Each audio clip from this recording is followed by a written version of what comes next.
每天刷牙啦、漱口啦、洗脸、洗手，甚至洗毛巾、洗抹布、洗宠物，都会用到洗脸盆。像这种家里浴室常见的脸盆，排水孔一压就开，一拉就关，手都不用碰到脏水，很方便呢。不过这种设计结构较复杂，而且里头很容易卡住头发脏污，导致排水速度越来越慢。最后排水的速度赶不上水龙头出水速度时，水就只能积在脸盆里慢慢排出，很恶心也不卫生。我们打开排水孔盖来看看。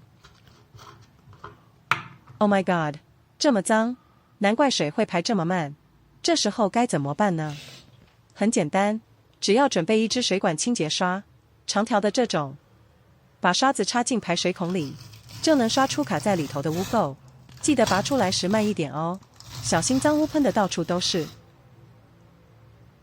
排水盖支架是十字形的塑胶柱，把排水管分成4等份。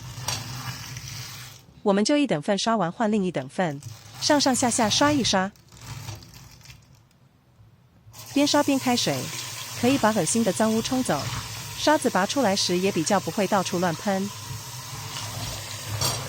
真可怕，还真脏呀！这都是好几个月下来累积的脏污，还有一堆头发卡在里头，头发又卡住一堆脏污。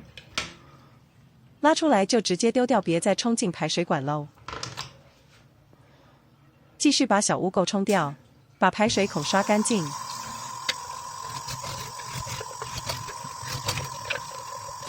然后把排水孔塞也清干净。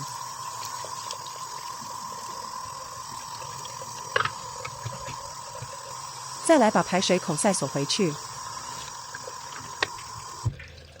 轻松不花3分钟，就让排水再度通畅喽。